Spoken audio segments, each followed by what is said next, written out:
Ela entrou no banheiro, não sei se ela chegou a tomar o banho, ela enrolou numa toalha, veio até ele e fingiu que a toalha caiu. Sua E mãe tentou fez isso seduzir com ele seu noivo. como meu noivo. E como noivo,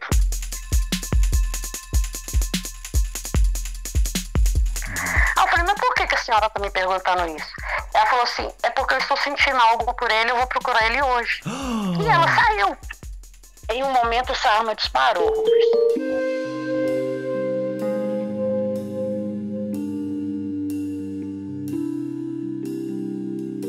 Tesouro, imagina que um dia sua mãe vira pra você e fala: eu vou atrás do seu namorado porque eu gosto dele.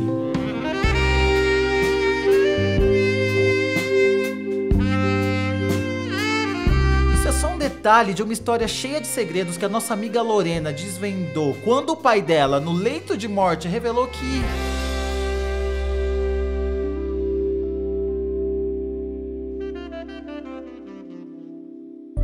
Com vocês, mais uma história com o nosso amigo Rufus. Meu Deus, que bom falar com você. Tudo bem, melhor agora.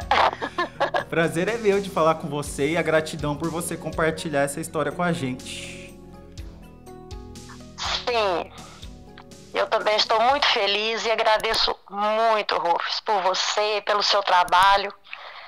E eu queria aproveitar para dizer o quanto você tem sido importante para mim e para muitas outras pessoas. Esse espaço que você dá para a gente, ele é assim, muito, muito importante para cada história, para cada pessoa, cada necessidade. Eu tenho aprendido muito e estou muito feliz de estar falando agora, de estar compartilhando com você a minha história. Eu creio que vai ter importância na vida de algumas pessoas. Com certeza. Vamos lá, a primeira coisa que eu quero saber é... que é a sua idade, Lorena. Quantos anos você tem? 54. 54, você é um bebê. Sou, Rufus, eu aprendi com você que eu sou. Você é uma criancinha e não adianta as lobas que ficam nervosas vir xingar a gente, porque você é um bebê mesmo, não é? Sou sim, eu aprendi isso. Embora eu me sinto sua mamãe. Amo você, meu filho. Ai, que gostoso receber carinho de mãe. Me sinto.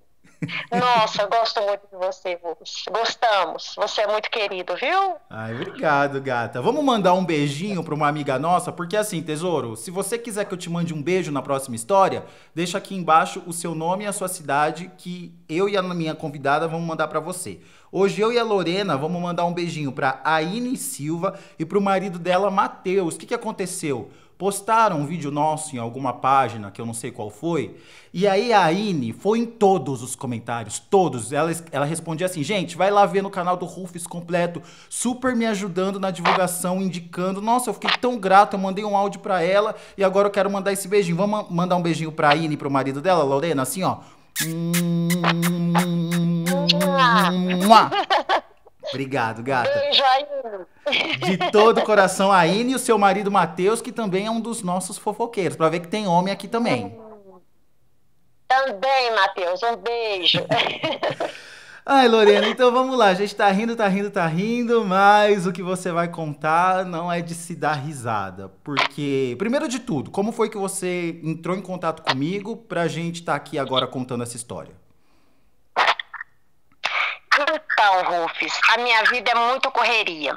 Aí eu aproveitei que eu estou uns dias em casa, imediatamente fui no seu Instagram, mandei um resumão, né, muito grande da minha história, e em menos de 2 horas você me respondeu. Eu levei um susto.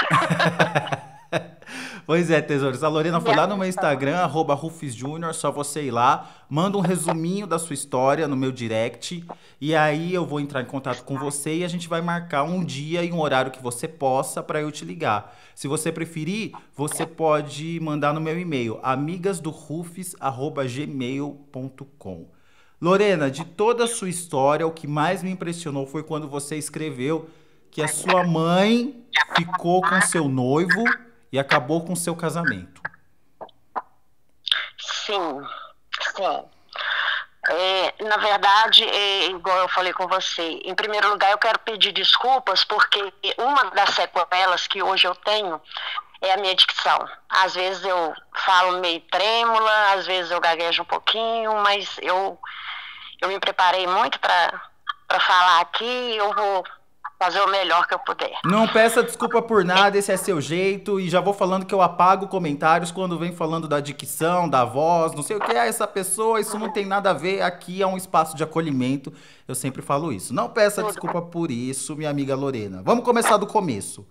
Como tudo começou nessa história? Então, meus pais na igreja evangélica. Mas, na verdade, assim, eles participavam, né? Eles não levavam a sério. Eles estavam ali por acaso, né? No caso da minha mãe, ela frequentava a igreja por causa dos meus avós, que foram maravilhosos cristãos, meus exemplos de vida. Os meus amores, a minha família verdadeira. E conheceram e casaram. A partir do casamento, eles deixaram de ir à igreja, né? Haja vista que ambos estavam na igreja ali, mas é por conveniência. Saíram da igreja. Desse casamento, a primeira filha foi a minha irmã, que é 1 ano e 11 meses mais velha do que eu. E ela foi muito bem recebida. Uma menina linda, linda. Muito, parecia uma bonequinha. Todo mundo amava e era a primeira filha do casal. Ela foi recebida de certa forma, né, até esse momento, com muito amor. Tempos depois, veio a minha gravidez. Ela ficou grávida de mim e foi uma época que não existia ultrassom, né? Não tinha como a mãe saber o sexo do bebê. Como ela tinha o sonho de ter um filho homem, que era o maior sonho da vida dela até então, ela teve uma surpresa desagradável quando ela foi para o hospital e nasceu eu. Uma mulher. E naquela época, sem pingolim. Isso. Sim. E o enxoval todinho foi comprado na cor azul. Então, assim, eu era uma menininha que usava tudo azul, porque realmente ela esperava um menino. Já tinha nome para ele, apelido para ele, as roupinhas azuis, né? E aí vim eu. E isso ela nunca me poupou de saber, né? Eu cresci, desde pequenininha eu vinha nessa história, que eu fui indesejada. Mas, enfim, a vida foi seguindo. Quando eu estava com 6 aninhos, ela engravidou do meu primeiro irmão, né? Do rapaz, o primeiro filho dela. E esse foi o filho ouro dela, porque através do seu programa, Rufus, eu descobri que, na verdade, ela é uma mãe narcisista. Eu procurava respostas e eu encontrei essa resposta através do seu programa, do seu canal. E eu descobri que a mãe narcisista, toda mãe narcisista tem o filho ouro, né? E veio esse, que era o filho que ela esperava, é o filho que ela escolheu para ser o ouro dela, né? O filho que ela estragou. E ela foi criando nós 3, até tudo de melhor para ele. Ele teve todas as festas de aniversário, todos os bolos. E eu e minha irmã, ela falava assim, ó, vocês, quando fizer 15 anos, vai ter um bolo. E assim foi. Tudo. Ele teve a bicicleta, na época não era Velotrol, era o Velocípede, né? Então ele teve o Velocípede, a bicicleta, a melhor bola. A situação era tão assim terrível que ele tinha vício de soltar pipa. E aí ele não ia em casa procurar comida, né, se alimentar, ela punha leite na bandeja com biscoitinho e ela andava nas ruas atrás dele para servir ele. Então, assim, foi...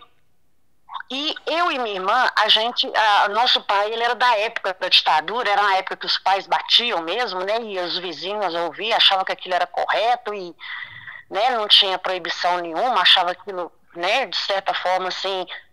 uma coisa muito certa a se fazer, então eu e minha irmã, a gente apanhava de todas as formas. A gente apanhava de cinto, não precisava necessariamente a gente ter feito alguma coisa de errado.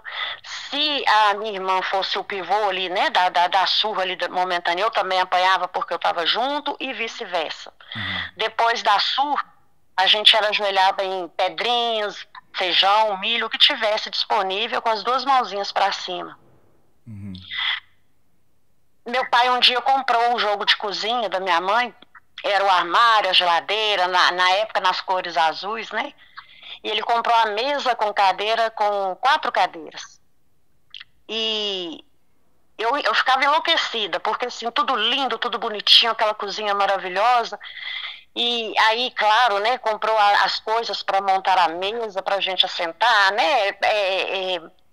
As coisas assim de preparar uma mesa para refeição. E nos domingos a gente almoçava todo mundo junto nessa mesa. Porém, era assim, a minha mãe e meu pai sentavam, minha irmã sentava na terceira cadeira, e a quarta cadeira, que deveria ser minha, colocava o bebê, que ainda nem sentava direito, e eu comia no chão.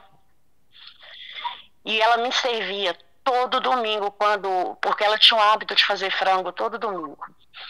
O meu prato vinha a cabeça do frango. E assim, eu tinha aquele desejo de sentar na mesa, sabe? Eu achava aquilo ali tão bonito, tanto é, Rufus, que hoje a coisa que eu mais prezo na minha casa, quando vai chegar uma visita, é montar uma mesa bonita, é receber a minha visita com muito carinho, muito mimo, sabe? Eu até exagero, eu até perco assim, eu procuro ser uma ótima anfitriã. E, por exemplo, se eu for fazer um peixe, um frango na minha casa e alguém falar assim, faz a cabeça, porque eu gosto, é brigar comigo, é briga na certa. Porque assim, a minha infância inteira foi sentada no chão, igual um cachorrinho, comendo cabeça de frango e vendo eles na mesa. E para desencargo de consciência, ela e meu pai falavam assim, o dia que você aprender a limpar o seu nariz, você senta à mesa com a gente. Desculpa, tá, Rufus? Aí, eu lembro que um dia eu fui no banheiro, o almoço estava quase sendo servido, eu fui no banheiro correndo, peguei, não lembro se era um pano, se era papel, e eu limpei meu nariz até ferir.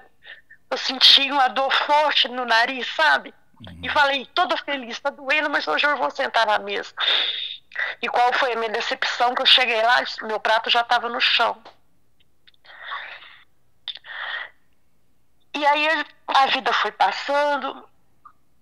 Os homens daquela época, eles eram muito agressivos, porque assim, é aquela coisa da ditadura, só quem viveu, né? Eu era criança, mas eu peguei parte disso, então para eles era um prazer bater, corrigir batendo, parece que era bonito aquilo. E ela, sabendo disso, sabendo que dava prazer a ele, o que ela fazia? Porque ele era um homem violento. O que ela fazia? Ela procurava, todas as vezes que ele chegava do serviço, acusar ou eu ou minha irmã, na maioria das vezes eu, de alguma coisa que tinha feito durante o dia para ele bater. Nesse mesmo período, meu irmão já devia estar com 1 aninho. Eu vou narrar a história, porém são coisas que eu vinha saber depois de adulta. Na época eu ia, mas eu não entendia. Ela começou a ter casos, ter namorados.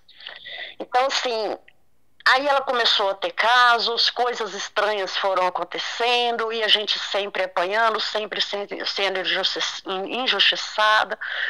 Meu irmão sendo tratado como um rei.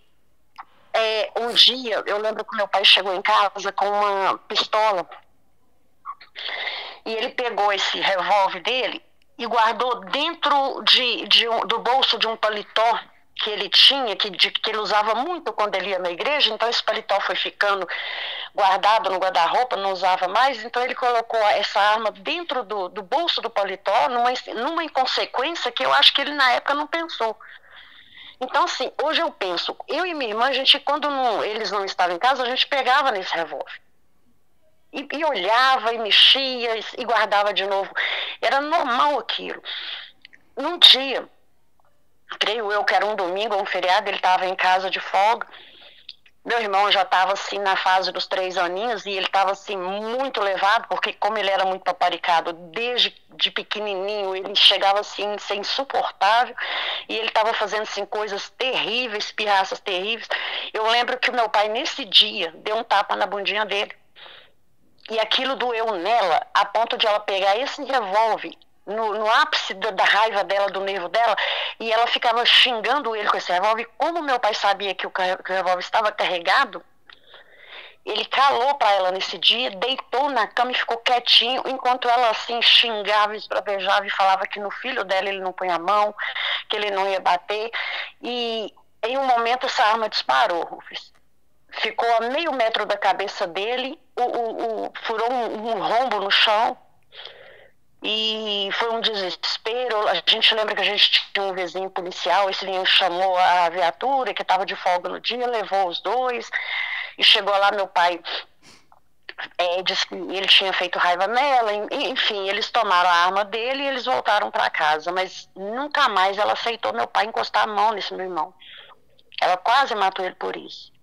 E o tempo foi passando e estranhamente ela arrumava os namorados dela e ele não falava nada, era tudo muito estranho. A minha felicidade da minha irmã eram os dias que a gente ia para a casa dos nossos avós, tanto maternos quanto paternos. Quando aconteceu isso da arma, você tinha mais ou menos quantos anos? Eu estava com... Pelo local que eu morava, eu calculo que eu estava com 7 anos. Eu tenho um pouquinho de dificuldade de falar assim de idade correta. Mas pelo lugar que a gente morava, 7 para 8 anos. 7 para 8 anos. Pode Bom, deixando claro que a gente está falando de uma outra época, onde nem adiantava você chegar e contar para as pessoas o que acontecia. Mas a minha questão é, com 7 anos, você tinha alguma consciência de que a sua mãe não gostava de você, te passava isso pela sua cabeça, ou você ainda mantinha muito amor por ela, apesar dessas coisas que ela fazia? Amava demais. Eu não entendia nada. Eu não conseguia compreender. Sabe? No momento ali, naquele momento, eu clamava pelo amor dela, eu chorava por ela, eu queria estar sempre perto dela e tudo desencadeou na minha vida depois de adulta, Rubens. Na infância eu não tinha percepção de nada, eu sei de tudo, eu estou te contando porque hoje a gente não esquece, né? Então assim, hoje eu te detalho cada sofrimento, cada passagem da minha vida, mas na época eu não via ela como ela é hoje, assim como eu vejo hoje. Sabe? E pra mim a vida era aquilo ali. Pra mim era tudo muito normal. Aí, a partir dessa época, a gente mudou de bairro. Aí a gente foi pro bairro onde eu fui criada realmente, né? Porque nesse bairro eu fiquei até adulta. E lembrando assim que meu pai ele nunca conseguiu comprar um lote, comprar uma casa, ele mobiliava a casa, teve um período da nossa vida que ele manteve a casa muito arrumadinha, tudo pago, eu e minha irmã a gente andava assim igual uma bonequinha, porque ele tinha meu pai ele tinha muito lado de cuidar, embora meu pai ele é assim, 2 extremos, sabe, teve coisas dele que eu quero levar para a vida e o outro extremo dele foi terrível. Então, a gente mudou para esse outro bairro. Nesse outro bairro, ela tirou eu e minha irmã da escola. Eu estudei até a 2ª série. Minha irmã parece que foi até a 4ª. Não deixou a gente estudar mais. E aí a gente via os coleguinhas indo para a escola e a gente não podia. Mas para tudo ela tinha uma resposta. Porque o narcisista, ele tem resposta para tudo, né? Ele está certo em tudo. Então ela falava que a gente tinha problema de saúde, que ela ia fazer um tratamento primeiro com a gente e depois ela ia matricular a gente de novo.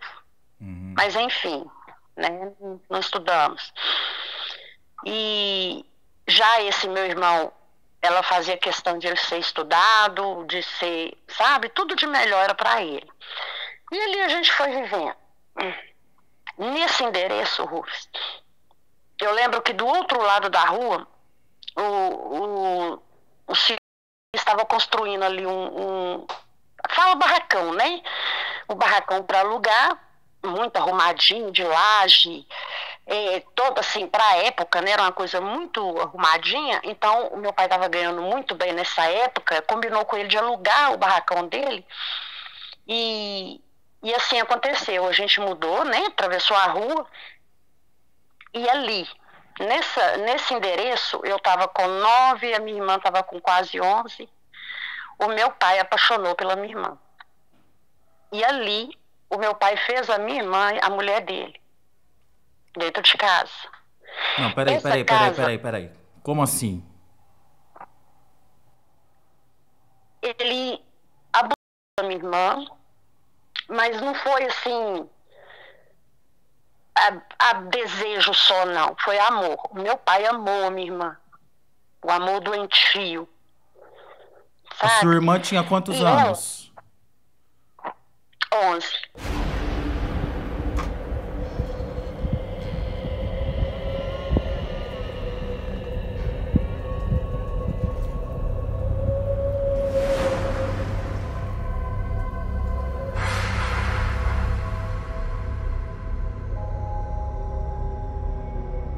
Nesse lugar, ele tirou, né? Ele abusou da minha irmã e teve ela como propriedade dele.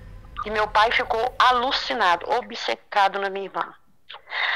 A nossa casa era frequentada por homens quase toda noite para ficar com a minha mãe. A gente passou a ter a obrigação de dormir, de deitar e dormir 6, 7 horas da noite. E claro, a gente não tinha sono, né? A gente fingia que estava dormindo porque a gente tinha medo dele. Ele era muito agressivo. E nessa de fingir que estava dormindo, a gente via homens chegando, a gente via homens indo embora. Eu via, mas eu não entendia. A minha irmã, porque eu lembro que nesse lugar tinha uma parreira de chuchu, uma hortinha. Ela passava o dia sentada debaixo desse pezinho de chuchu, que era o único lugar que tinha uma sombra no lote, e ela chorava o dia inteiro. E eu não entendia. Eu ficava um pouco irritada com a minha irmã, porque assim, devido à minha inocência, eu não entendia. Por que ela chora tanto? E a mãe olhava para ela com desdém e falava assim: essa menina chora tanto, parece que ela não vai conseguir casar. Larga de ser boba que você vai casar. Tipo assim, não é porque seu pai tá te usando que você não vai conseguir casar, não, para, sabe? Uhum. E eram coisas que pra mim eu não entendia. Às vezes eu ficava irritada com a minha irmã. Eu lembro que a minha irmã, ela não podia sair, não podia passear, não podia ter amigas, porque ela era o objeto dos sonhos dele, do pai. Uhum. Enquanto isso, homens e homens frequentavam. A minha mãe, ela usava unhas grandes, vermelhas, nada contra Rufus, mas não era comportamento de uma mãe, sabe? Ela se arrumava todos os dias e eu lembro que a nossa casa era muito visada por homens o tempo todo. E enquanto isso, ela paparicava o filho amado dela, que podia fazer o que queria. Eu vendo a minha irmã sofrendo, e eu e minha irmã, nós tínhamos uma diferença de aparência. Ela sempre foi mais baixa, embora ela era mais velha, ela era mais baixa, sempre gordinha, do cabelo lisinho. E eu já era magrelinha, do cabelinho todo enroladinho, né? E um pouco mais alta. Porém, ela, até com o meu cabelo, ela me torturava. Ela, na época não tinha cremes igual hoje, tinha o creme rinse, né? Que a gente passava o cabelo, desmaiava. Ao invés dela deixar o meu cabelo crescer naturalmente, com os cachinhos lindinhos, ela cortava ela mesma com tesoura. E ela ela não sabia cortar cabelo, para você tentar entender. E ali ela colocava um arquinho. Era aquela menina do cabelo cortado igual um menino, muito mal cortado e com um arquinho.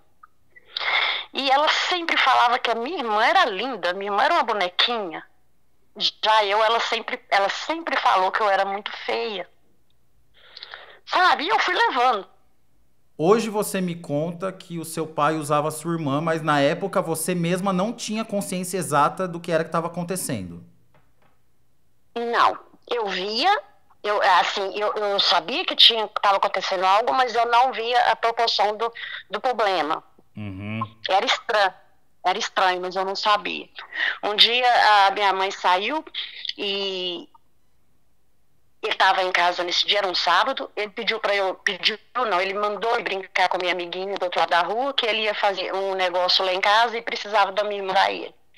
Eu fui, minha amiga não estava, voltei, era uma tarde fria, tudo que eu queria era ver desenho, tomar café, ficar em casa. Que eu voltei, a coisa não durou nem 5 minutos, que eu voltei, a casa toda fechada. E eu não entendi. Aí sentei do lado de fora e fiquei tentando entender para onde que eles foram. Nisso, justamente nesse dia, a mãe dele, minha avó, minha tia, minha prima chegaram de surpresa. E aí elas ficaram ali, perguntando, por que você está sozinha aqui com esse frio? O que está acontecendo? Ele ouvindo, não teve outro jeito, ele abriu a porta. E aí a gente, o flagrante foi. Ele extremamente sem graça e minha irmã com carinha de choro. Mas eu não sabia o que era. Eu sabia que tinha algo, mas eu não sabia. E o tempo foi passando.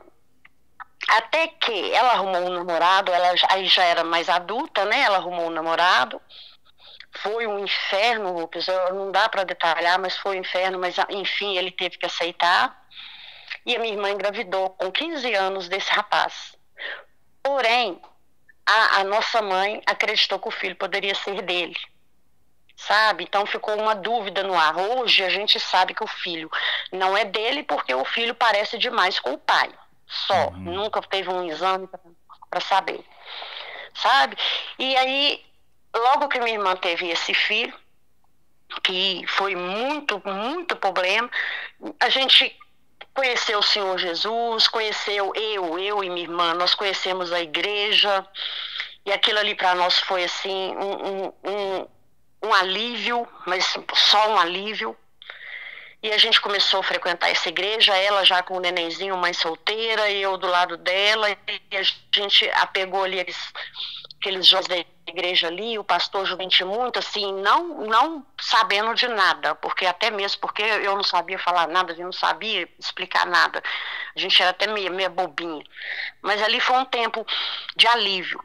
Ali a minha irmã conheceu o marido dela, casou, mas assim, o dia do casamento dela foi o dia que meu pai embriagou, porque meu pai não foi assinar para ela casar, que ela ainda era menor, e ele virou um alcoólatra porque ela casou.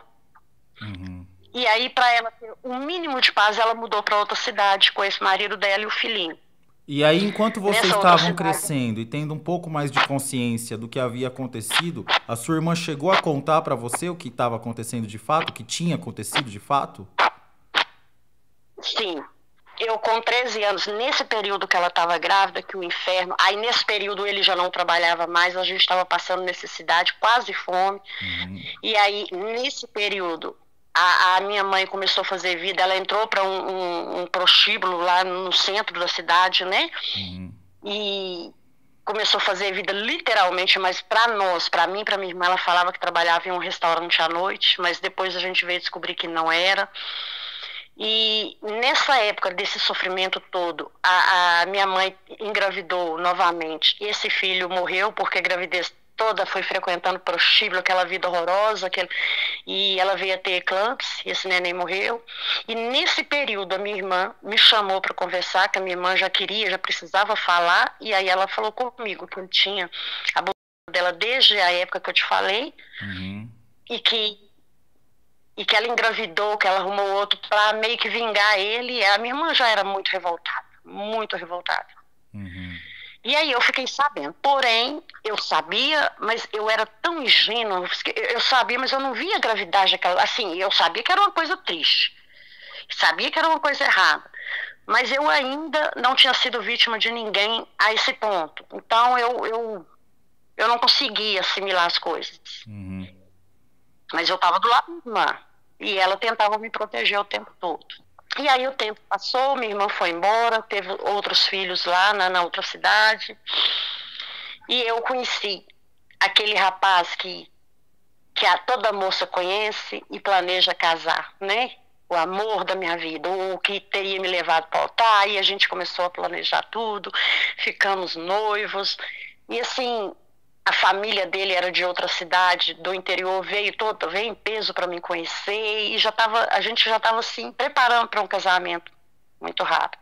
Eu já trabalhava fora, e enquanto isso ela ficava com homens casados, a vida dela virou um balaio de gato. E dele também. Ele virou alcoólatra, né? Porque minha irmã casou. Enfim. Só que o meu noivo, ele não tinha mãe, a mãe dele faleceu quando ele era ainda criança. Então morava ele, um irmão caçula, o pai, a funcionária da casa, né, deles, e a irmã dele, que era mais velha, já era casada, morava longe. Então, e eles tinham um bar. A casa, eles eram proprietários da casa que a gente morava e eles tinham um bar na casa deles. Aí a senhora, minha mãe, o senhor, meu pai começou a frequentar esse bar. E como eu ia casar na família, então eles eram muito bem recebidos lá. E começaram ali, ficava tarde, o que ia ser meu sogro fechava esse bar e eles ficavam tomando cerveja, batendo papo, conversando. Até que ela tentou ficar com ele. Porque, na verdade, ela ficava com homens e o meu pai tinha aquela tara de ver ela ficando com homens. Uhum. Sabe? Era uma coisa muito macabra, muito nojenta. E ela tentou isso com aquele que ia ser o meu sogro. E o meu sogro não gostou. Xingou ela igual um cachorro, sabe? Quando xinga um bicho e falou, é aí que meu filho vai casar? E a sua filha? E aí ela, como ela sempre me destruiu, ela falou assim, a minha filha não importa com o meu jeito de vida. Ela aceita eu ser assim. E ali virou aquela inimizade, e ele expulsando meu pai e minha mãe, ele queria a casa de volta. E isso eu trabalhando, eu estava em casa dormindo, eu já tinha chegado do serviço, estava dormindo, porque era... E por causa disso, o meu sogro não quis mais o casamento. E aí foi, só que eu não sabia, foi tudo entre eles. Sabe, meu sogro começou a bater de frente com meu noivo, falando que se ele casasse, que ele não ia no casamento, que ele morria, que ele matava, mas não ia ter casamento mais, porque eu não ia honrar o filho dele. E aí ele pediu a casa e eu não entendia, eu não entendia por que aquilo tudo. E aí eu fui sofrer, porque meu noivo me amava muito, ele me ama até hoje, inclusive. E só ele também não entendia o que tinha acontecido, ele não acreditava quando o pai dele falava. A mãe tentou seduzir o pai dele e ninguém entendia nada com nada. Um dia eu ia dobrar serviço, eu trabalhava na rodoviária, na lanchonete da rodoviária, e a gente tinha uns dias que a gente dobrava serviço, ficava até por volta de 10 horas da noite. Quando isso acontecia, naquela época não tinha celular, não tinha WhatsApp, eu deixava um recado para ele, quando ele chegava do serviço, ele ia me buscar. Mas com ela, falei assim, mãe, eu não vi o meu noivo ontem, se ele me procurar aqui hoje, quando ele chegar do serviço, pede ele para me buscar, que hoje eu estou dobrando serviço. Aí eu dobrei serviço, ele não chegou, eu vim embora, não vi ele, e aí eu fui nela, falei assim, o meu noivo não me procurou. Não, ela procurou, e vou te falar uma coisa, a partir de hoje eu não aceito você casar com ele, a gente vai mudar daqui porque eu quero distância desse povo, e se você casar com ele, você nunca mais vai ter uma mãe. E eu não entendi, eu falei, mas por quê? Porque ele veio aqui só porque eu falei que você ia dobrar serviço, ele acabou comigo, me xingou, queria até me... E eu não entendi, falei, gente, não estamos falando da mesma pessoa. E aí, passado umas 2 semanas, ele me procurou, eu não conseguia mais ver ele, e estava tudo muito estranho, todo mundo contra nós, vizinhos, todo mundo queria a gente sendo expulso daquele lugar. Até que um dia ele me procurou, me chamou para a gente ir num bar lá no centro, a gente sentou, pediu uma cervejinha, um chopp, sentamos lá, isso aí eu tinha 17, 18 anos. E aí, ele falou comigo que chegou lá, perguntou por mim, ele falou que ele podia entrar, sentar, que eu já estava chegando. Aí que eu estava um pouco atrasada, mas que devia ser o ônibus, que ele podia me esperar. E que ele não importasse não, que ela estava indo tomar um banho, mas que ele podia ficar lá que eu já estava chegando. Só que era para ela falar com ele que eu ia dobrar serviço. Ela entrou no banheiro, não sei se ela chegou a tomar o banho, ela enrolou numa toalha, veio até ele e fingiu que a toalha caiu. Sua mãe fez isso com seu noivo? Meu noivo. E como meu noivo já estava vivendo tudo aquilo com o pai dele já tinha falado que ela fez isso com o pai dele, meu noivo na hora entendeu que o pai dele era certo. E aí meu noivo queria até bater nela, sabe? Foi uma briga muito horrorosa. E quando meu noivo me contou isso, eu quase morri de vergonha. Eu não tenho palavras para explicar o que eu passei com isso. E eu falei, você vai ter que acreditar em mim, porque eu não sabia que a minha mãe fazia isso. Eu sei que ela tem o jeito de vida dela, meu pai, eles são muito diferentes, muito assim, difíceis de viver, sabe? Eles não são família, mas eu não sei disso, eu não faço parte disso. E eu amava ele, Rufus. E ele falou que a gente ia continuar, porém a gente ia ter que continuar escondido, porque o pai dele não queria mais o casamento, a família dele estava toda para nós dois. Aí a gente até tentou, a gente mudou de lá, e ele até tentou namorar escondido, mas estava horrível, Rufus, porque a gente não podia mais planejar casamento, se fosse casar ia ter que ser escondido de todo mundo. Ele desenvolveu uns ciúmes por mim, porque aí ele já não sabia se confiava em mim ou não. Uhum. E começou a me vigiar, me perseguir, e eu revoltada, porque eu falava, gente, é o meu noivo, é o homem que eu me entreguei, sabe? Ele me conheceu virgem, e ele não confia em mim, porque de repente o mundo inteiro está contra nós dois. E aí eu terminei com ele. E ele sofreu, Rufus, e eu tenho a minha opinião, eu sou uma pessoa de muita opinião, e eu não quis voltar, eu escondia dele, ele ficou anos. Porém, quando eu terminei com ele, eu estava grávida, e eu não sabia. Passado, acho que um mês, a gente já tinha mudado, e eu lembro que eu estava com vontade eu trabalhava sempre em lanchonete, então assim, eu trabalhava em caixa de lanchonete, e eu deixava de comer as coisas daquela lanchonete ali, porque eu gostava de ir lá na lanchonete do Acaiaca, do outro lado da Afonso Pena, comer a coxinha com catupiry. Só que eu não entendia aquilo, já era um desejo, e eu não entendia. Aí eu lembro que um dia eu estava de folga, e ela me dominava igual um fantoche, eu era fantoche dela, eu tratava dela, eu ajudava ela a criar o filho dela mais novo, que foi o caçulinha, que não era esse, o levado, mas era o outro pequenininho. E aí ela, com o conhecimento dela, né, com a experiência de vida dela, ela falou assim, você tá grávida. Eu falei, tô não. Como eu era magrelinha, não tinha nada. Eu falei, eu não tô grávida, não. E aí no outro dia eu fui trabalhar e achei até graça daquilo. Eu falei, por que ela tá falando que eu tô grávida? Grávida de quê? Nem namorada eu tenho. Eu era tão boba, Rufus. E aí quando eu voltei à noite, cheguei em casa à noite, meu pai já tinha ido deitar com meus irmãos no quarto. E ela veio, eu achei estranho, porque só eu e ela ali, ela falou que precisava conversar comigo. E aí ela começou a falar comigo assim, que ela contava muito comigo nas despesas da casa, que como meu pai virou alcoólatra, era eu que ajudava muito ela. E que o meu irmãozinho caçula, que ainda era um bebê, né, tinha 2 aninhos, quase 3 aninhos, era eu que cuidava. Ela perguntou se eu tinha ele como um filho. Eu falei, claro, ele é um filho para mim, eu amo meu irmãozinho, eu que cuido dele. Mas por que você está falando isso? Ela falou assim, é porque se você estiver grávida, eu não vou cuidar do seu filho, porque eu preciso de você para cuidar do meu. E aí ela falou comigo assim, e eu falei, mas por que você está insistindo que eu estou grávida? Ela falou assim, não, eu acho que você não está não, mas eu preciso tirar a prova, eu vou te dar um remédio aqui, esse remédio, você vai tomar ele, porque se você tiver ou não tiver, a gente vai ficar sabendo através desse remédio, ele é só pra gente saber se você está grávida. E aí ela abriu a mão, tava lá aquele comprimido azul gigantesco na mão dela. E eu assim, eu tava tão convicta que ela tava errada, que eu não tava grávida, que aquilo ali era só para saber se tava ou se não tava, e tava vindo da mão da minha mãe. Como que da mão da sua mãe veio isso? Eu bebi para agradar ela, que eu era fantoche. Meia hora depois eu tava gritando de dor, eu ouvi ela falando, agora é você, leva ela no hospital. Ele me levou. No meio do caminho, isso era um mês de julho, tava muito frio. No meio do caminho ele falou assim, se o médico te perguntar alguma coisa, fala que você tomou muito quentão.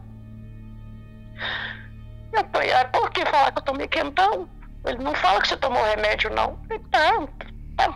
Chegou lá o médico, era uma época tão estranha, Rufus, que ninguém perguntava nada, nem não tinha, parece que a lei era, mas não sei.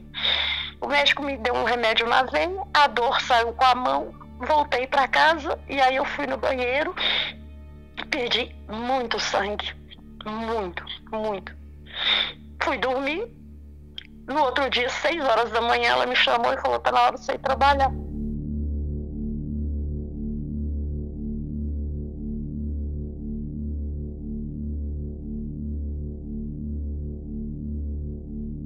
O que a sua mãe fez com você foi te dar um abortivo. Hoje você tem essa consciência. Tenho. A consciência veio quando eu adoeci e no hospital falaram que eu não ia poder ser mãe. E aí as coisas... Aí eu comecei a amadurecer a partir dessa doença. Aí eu casei, aceitei casar. Já não era o amor da minha vida, mas eu aceitei casar. Com ele eu tive um casal de filhos que hoje são a minha alegria. Você teve um casal de filhos e casou com um homem que não era o seu noivo, outro homem. Outro homem. Outro homem veio depois. O meu noivo, eu terminei com ele, porque o meu noivo não confiou em mim. Hoje eu arrependo, sabe? Porque anos depois... Aí fiquei 22 anos casada e dividindo ele com ela. Ela não me poupava de saber disso, eu sabia. Esse homem com quem você casou, você descobriu que ele tinha um caso com a sua mãe. Sim.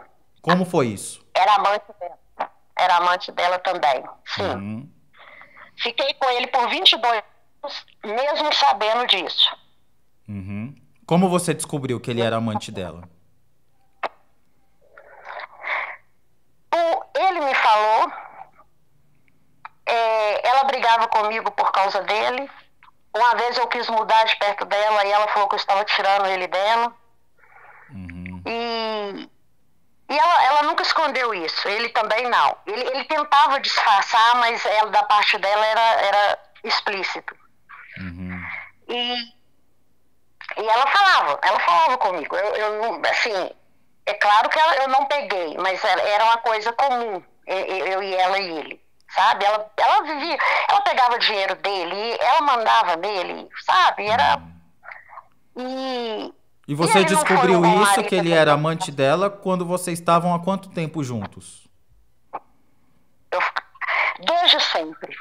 Você me contou que desde o princípio você já sabia que a sua mãe tinha alguma coisa com seu marido. Eu entendo perfeitamente o fato de você aceitar, porque talvez tenha gente que esteja perguntando, questionando. Nossa, como ela sabia e não questionava? Você já estava tão doutrinada, né, de um jeito assim, você estava tão... Vou até usar uma palavra horrorosa, mas é o que a mãe narcisista faz mesmo. Você estava tão domesticada pela tua mãe que certos comportamentos que não são normais... Você via como normal e como uma coisa que tinha correção, né? Ah, não, se eu orar um pouco, o meu marido vai deixar de ficar com a minha mãe. Coitada da minha mãe que gosta do meu marido e tem que dividir ele comigo. Durante esse período que você estava casada com ele, esses anos, você tinha indícios concretos durante o relacionamento de que ele e ela tinham alguma coisa?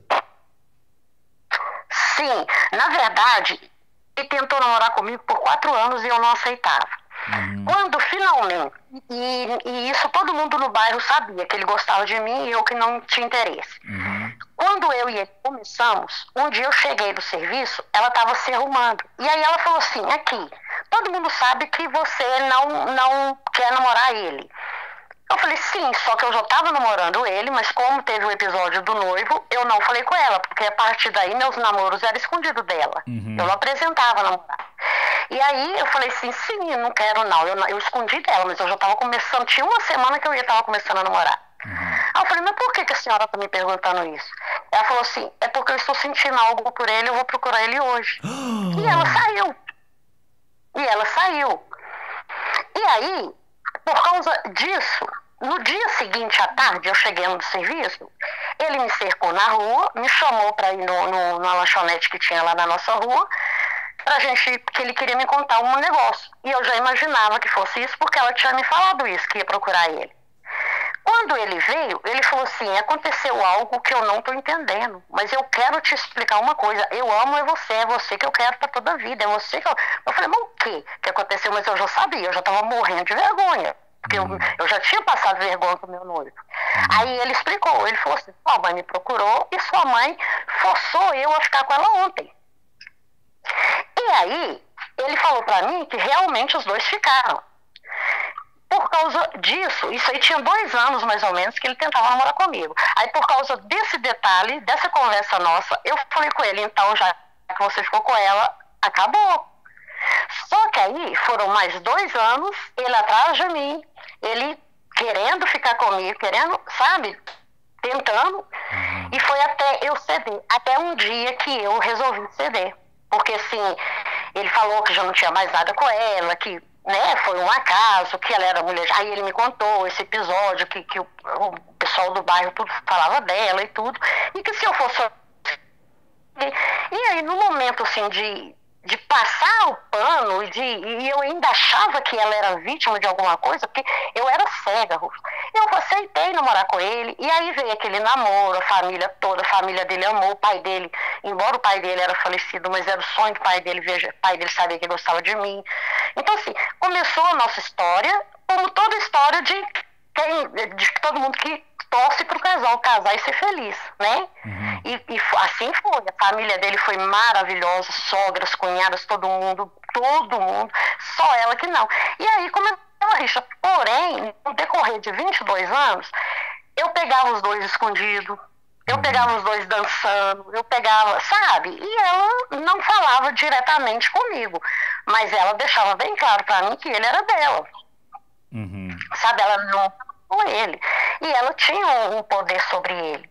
Então, assim, eu chegava... Teve uma época que eu trabalhei de cobradora de uma linha de ônibus. Eu saía de casa 3h30 da manhã para eu estar na garagem 4 e pouquinho. E ele me levava até na garagem e voltava. Um dia, eu arrumando para eu... Nesse dia ela estava na minha casa, eu arrumando para ir trabalhar, eu vi ela passando batom. Eu falei, nossa, meu Deus, e agora? Como que eu vou trabalhar? Porque nesse dia ele estava em casa. Sabe, aí quando ele foi comigo, eu falei com ele, eu estou indo trabalhar desesperada, porque eu acho que você vai voltar e vai ficar com a minha mãe. E ele, nossa Deus, agora tudo, você acha que eu pego? Eu não quero mais nada com ela. Não, nós não tem mais nada, porque da parte dele ele negava, né? Mas era uma negativa, assim, meia boca. Eu via, eu percebia, eu era boba, eu deixava. Por quê? Porque era minha mãe, sabe? E aí eu ficava com aquela coisa, gente, eu não posso falar dela porque é minha mãe, e a sociedade, Rufus, cobra da gente. Ah, você não pode fazer isso com sua mãe, sabe? Isso era...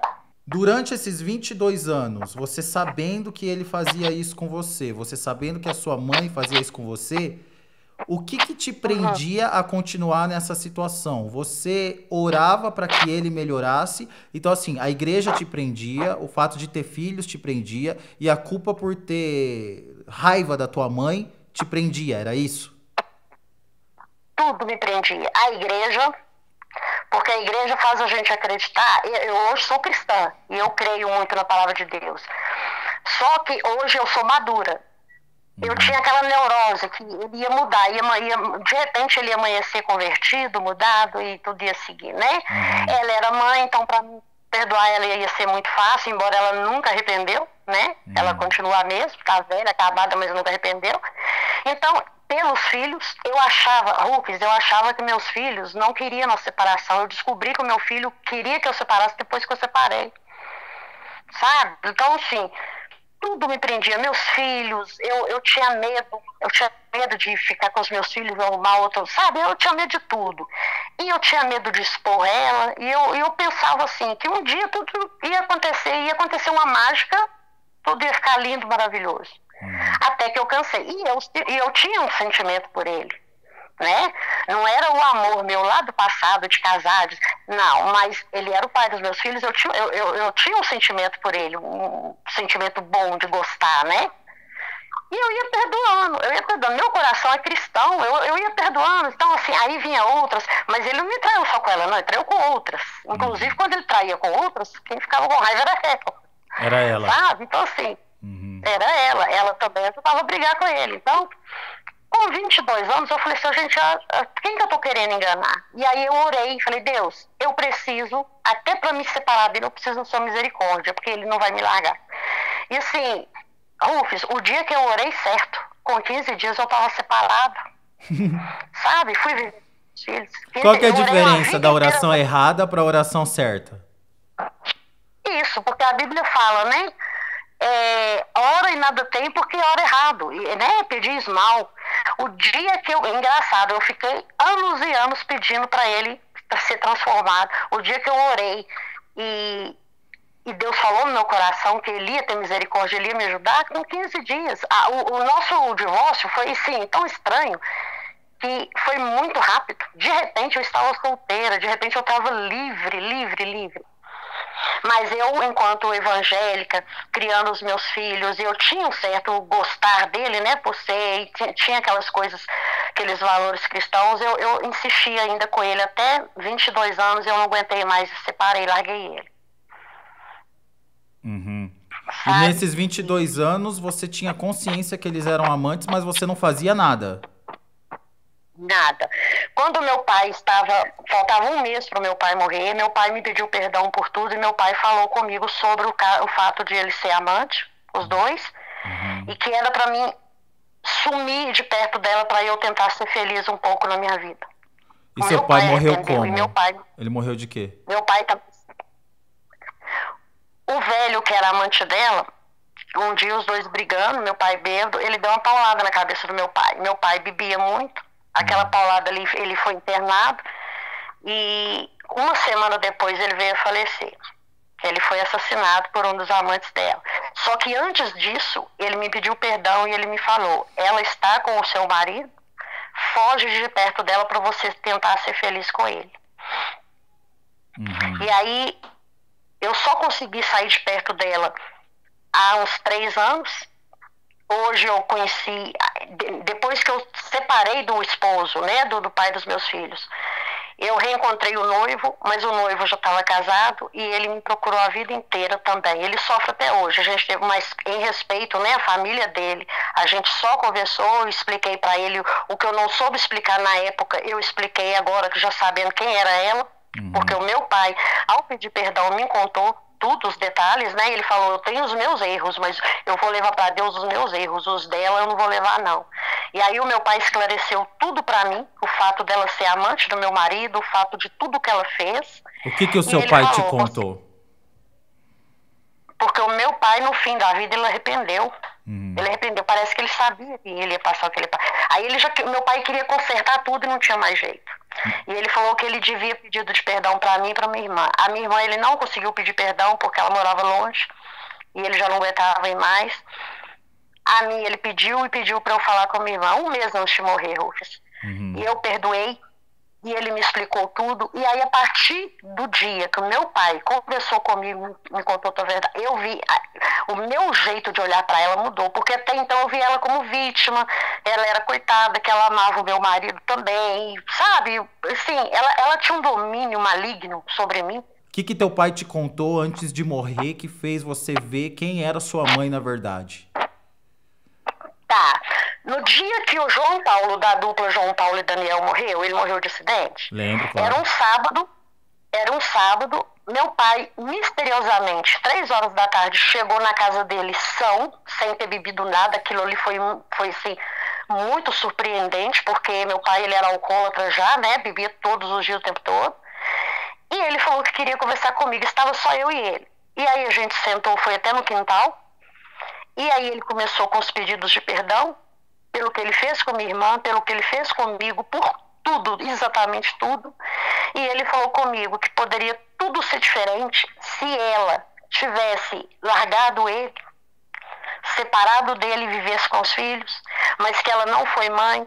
E aí eu descobri que ela ficou com o namorado da minha irmã, um rapazinho que minha irmã gostou, mas não pôde namorar. E aí ele me falou que ela era amante do meu marido. Que eles ficavam já desde o começo, desde sempre, nunca. E contou tudo que ela fez, que poderia, igual ele falou assim, ela joga tudo quando a gente confronta ela culpa meu pai. Porém, meu pai falou: eu vou levar para Deus os meus pecados. E ele me pediu perdão de joelho, e eu perdoei, e ele me detalhou tudo, coisas que eu não sabia. Nessa conversa você não fez nenhum questionamento para ele? Perguntei, a gente teve uma conversa de mais ou menos umas 3 horas. Sabe, eu perguntava, e ele falava assim, que ele tinha muita influência sobre ela, nos erros dele, né, que cabia a ele, Mas ela poderia falar assim, eu vou separar de você e vou cuidar das minhas filhas, dos meus filhos. Né? Ela quis envolver, ela quis os namorados, ela quis. E aí ele perdeu o controle. Porque assim, ela gostou daquela vida imunda. Aí ele me falou que ela tentou ficar com o que ia ser meu sogro e que a gente foi expulso, né, de lá por isso, que o meu sogro ele era um homem muito respeitador, tanto é que ele era viúvo, mas ele não aceitou casar de novo, ele foi até morrer. Esse meu sogro morreu com remorso do que fez com o filho dele, porque depois ele descobriu que eu não tinha culpa, que ele destruiu o meu casamento, morreu com remorso, sabe? E eu encontrei o meu noivo e ele falou comigo assim que ele casou, mas ele casou anos depois, e mesmo assim uma tia dele falou que não era para ele casar, porque sabia que ele me amava, porque também nunca escondeu da família dele que tanto ele quanto eu foram vítimas dela. Quando seu pai te contou toda a verdade, você tomou uma atitude em relação à sua mãe e ao seu casamento. Sim. A princípio, quando meu pai me contou, ele falou para eu sumir de perto dela para eu tentar ser feliz um pouco. Depois da morte dele, que foi muito terrível também, que envolveu polícia, ela não foi presa porque eu arrumei um belo do advogado para ela, porque o meu tio policial queria prender ela, o irmão do meu pai. Eu ainda arrastei alguns anos ainda, casada e com ela. Porém, uma psicóloga me orientou a conversar com ela, falar com ela que eu sabia de tudo, porque meu pai tinha me contado.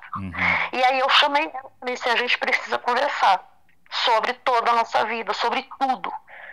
Porque hoje eu tenho minhas sequelas, hoje eu tenho meu emocional todo abalado, e a gente precisa conversar. E aí ela escondeu de mim 3 dias e 3 noites fechada, trancada dentro de casa, eu não via ela. No terceiro dia ela tinha que sair para fora, encontrei com ela falou comigo assim, ó, eu não quero conversar. Tudo que você e sua irmã passaram nessa vida foi culpa do seu pai. E aí, como eu vi que ela não queria conversar, eu não falei nada com ela nesse dia. E ela continuou aprontando, porque ela nunca deixou de aprontar. O tempo foi passando, o casamento acabou, o amor acabou, e a igreja que me prendia muito ao casamento, né? Porque a gente está na igreja, a gente sempre acredita que a pessoa vai mudar, tudo vai virar, né? Vai virar bênção e que a gente vai ser feliz finalmente. E aí eu vi que não era aquilo, que eu estava orando errado. Eu estava orando para o meu marido ficar bom para mim, já, quando não tinha mais jeito. Essa traição aí, ela não existe, tem que separar mesmo. E aí eu separei. Você largou dele, então, depois de um tempo, porque você entendeu que você estava orando errado, orando para Deus consertar ele, sendo que não tinha conserto. Você tinha que ir embora mesmo. Exatamente. E aí você tentou Isso confrontar a sua mãe e você não teve a oportunidade porque ela fugiu e quando ela falou alguma coisa, ela botou toda a culpa no teu pai. Depois desse episódio da tua mãe botar toda a culpa no teu pai, você chegou a conversar com ela de fato sobre tudo que ele te contou ou não? Não, porque eu poupava ela, eu não expunha ela para ninguém. Eu tinha dó, eu tinha pena, ela foi envelhecendo, né, e ela passou muita vergonha e medo com a morte do meu pai, porque ela quase foi presa. E ela só não foi presa porque eu consegui um bom advogado, sabe, que além de advogado é delegado, então assim, ele conseguiu arquivar.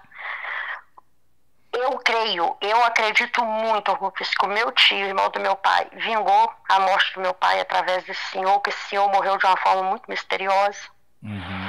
Sabe? Então, assim, ou seja, a vida errada dela gerou 2 mortes, 3 mortes. A morte do meu filho, a morte do meu pai e muito provavelmente a morte desse senhor. Um pouco antes do seu divórcio, de fato, quando você entendeu que a igreja não podia dominar a sua vida, você chegou a confrontar o seu então marido na época e falar, ó, eu sei que você é amante da minha mãe. Eu sei que você, meu marido, é amante da minha mãe. Sim, sim. Mas como ela era... Eu não posso falar prostituta, porque prostituta eu acho que é uma profissão, né? E tem que ser respeitada, né, Rufus? Com certeza. Cada um sabe por quê. Eu amo todas. Eu não posso falar assim, ela era uma prostituta, mas como ela era... Eu não sei que nome dá para ela, porque no bairro lá de onde a família do meu ex-marido mora até hoje, ela é muito conhecida lá. Uma vez o meu marido disse que encontrou um homem num bar, porque meu marido era muito de bar, de beber, de bagunça, e esse homem falou assim, agora você tá bem, você casou com a filha, mas a hora que você quiser, você fica com a mãe dela e o seu sogro segura a calcinha. Sabe? E eu fiquei sabendo disso. Mas como ele reagiu quando você perguntou diretamente pra ele? Quando eu fui, ele era muito escrachado, sabe? Ele concordou, aceitou, sabe? E a ficha dele só caiu quando ele viu que me perdeu. Aí ele chorou, perdeu 20 quilos, fez aquela coisa que todos fazem, né? Vinha atrás, falava que se eu não fosse dele não seria de mais ninguém. Enfim, eu consegui, graças a Deus, através do litigioso, eu consegui o divórcio. E graças a Deus, aí depois que passou, ele parou de me perturbar e hoje ele mora em outra cidade, sabe? Eu proibi meus filhos de maltratar ele por isso. Os meus filhos sabem, sabe? E ela também, ela falava, ela também não escondia isso de mim, ela gostava de me maltratar, sabe? Ela falava que eu tirava dela. Eu lembro que uma vez, uma pessoa estava devendo ele R$300, aí a pessoa foi lá em casa pagar e a gente não tava, a pessoa pediu ela, sendo a sogra, para entregar ele, por favor. Ela falou, não, tudo bem, eu entrego. Quando eu cheguei com ele, ela me chamou lá e falou assim, ó, fulano de tal pagou R$300 aqui, mas eu precisei do dinheiro e usei, você resolve com ele. Tipo assim, ela tinha direitos nas coisas dele, ela vivia, a gente vivia com o mesmo marido. E aí eu ainda arrastei com ela, porque era a mãe, né? Todo mundo fala, a sociedade cobra e tal. Eu achava que eu tinha que ficar com ela, até eu perceber que não, que eu não precisava ficar do lado dela mais, que o meu ciclo com ela acabou, que eu não preciso dela mais. É claro, Ruf, se hoje alguém falar assim, ela está velha, precisando de remédio, de comida, de socorro, é claro, eu não vou negar socorro. Embora não precise que meus irmãos falem com ela, mas eu afastei. Eu não preocupo mais com ela, eu não preocupo com a sociedade. Hoje eu vivo para mim, meu esposo, meus filhos, meu neto, meu genro, minha nora. Sabe, hoje eu estou na igreja, hoje eu sou feliz. Feliz, assim, na medida do possível, porque a alma tem dia que a alma sangra. Tem dia que a gente chora. Sabe, eu olho para minha filha e sei que ela não é minha primogênita, que eu poderia ter tido mais um filho, hoje eu sinto que o filho que ela tirou de mim, que ela matou, ia ser um filho.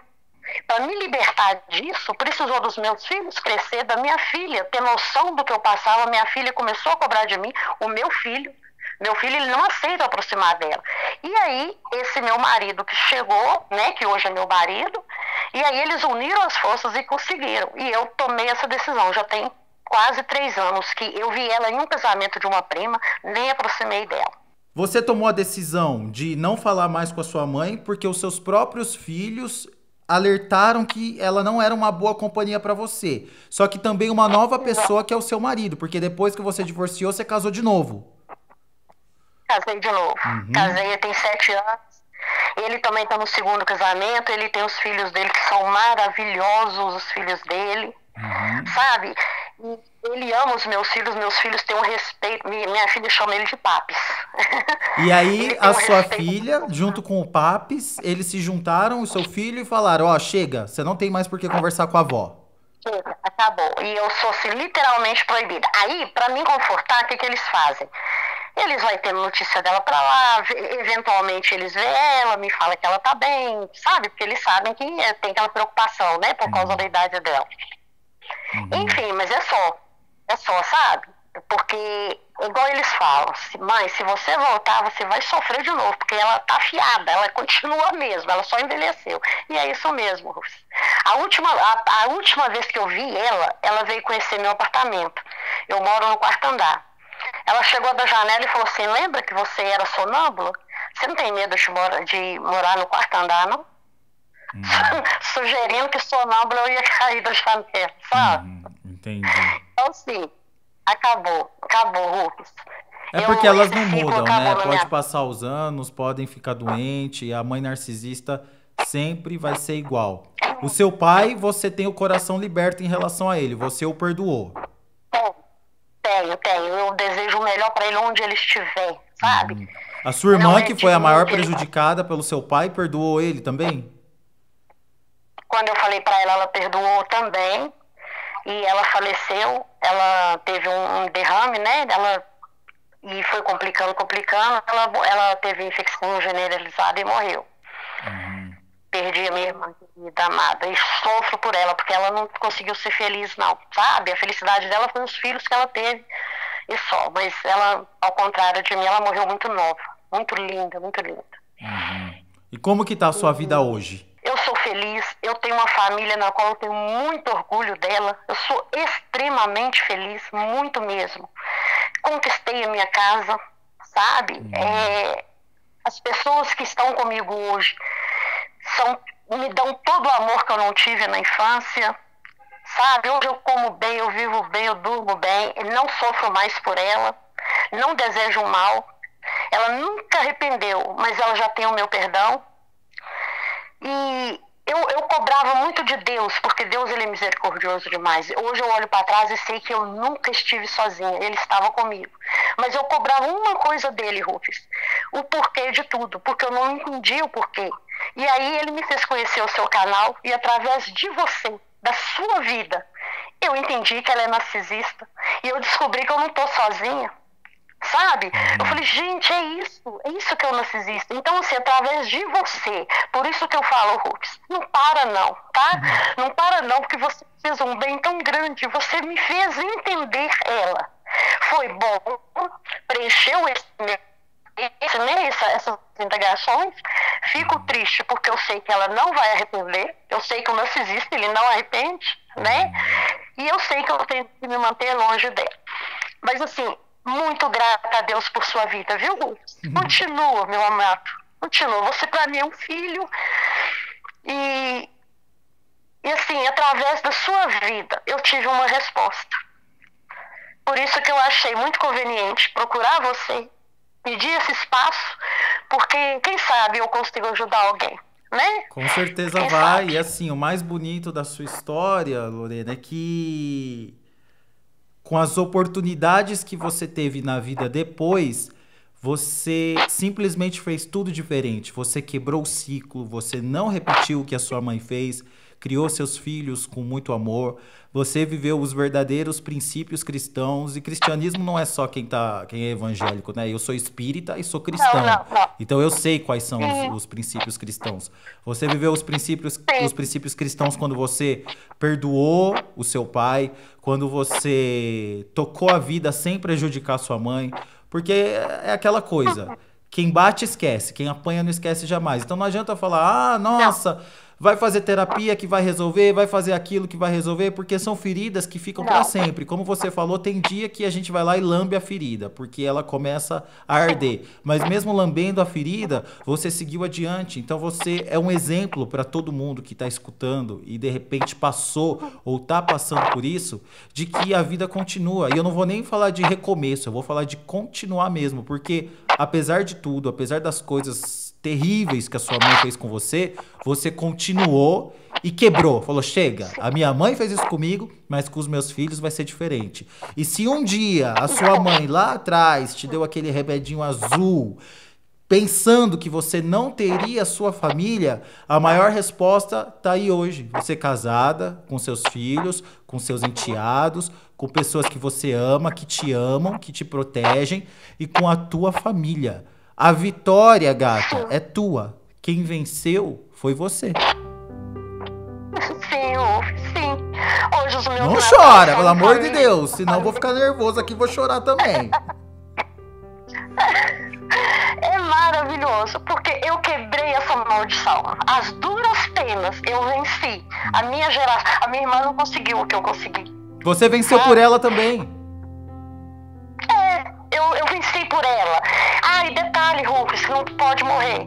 Sabe a casa lá onde que a minha irmã foi ocupada? O lote lá hoje é uma floricultura linda. Quando eu vi aquilo, eu falei, Deus me deu esse mimo. É o lugar mais do mundo, o lugar que foi o sofrimento da minha irmã e o meu. É tudo florido, cheio de plantas. O dono da floricultura lá fez de lá uma coisa um paraíso. E eu senti que isso foi um cuidado de Deus pra mim. Com e eu certeza. choro toda vez que eu vou lá, sempre eu vou. Sabe? É lindo, Rufus, é lindo o que Deus fez na minha vida. Sabe, sou ferida, tenho minhas feridas, mas eu sou muito feliz. E eu quebrei essa maldição. Quebrou. Os meus filhos, a minha geração, não vai viver isso. Sabe? E hoje eu tô muito feliz, choro muito, mas feliz, de felicidade. E foi muito corajosa também em enfrentar os dogmas da igreja. E eu não tô, assim, criticando a igreja evangélica, a igreja católica, não. A igreja em si, quando a gente não tem conhecimento, quando a gente é só doutrinado sem questionar, é isso que aconteceu com a nossa amiga Lorena. A gente simplesmente aceita e, como você falou, sabiamente, a gente faz a oração de um jeito errado. A hora que a gente acerta a oração, as coisas vêm. Então você foi muito corajosa de quebrar esse dogma da igreja e falar, não. Deus não tá falando isso pra mim, não. Deus quer me ver feliz. E muito corajosa em cortar contato com a tua mãe, mesmo com a sociedade, as pessoas que não te conhecem, né? Quem nunca te viu, você fala assim, eu não converso com a sua mãe. Fala, ai, nossa, já chegou um monstro. Mas só você sabe o motivo disso acontecer.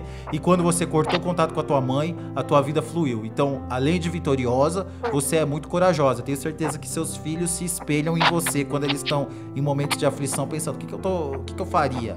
Bom, o que eu faço agora? Eu faria o que a minha mãe faria. Eles têm orgulho de mim. E eu oro por ela todos os dias. Só isso.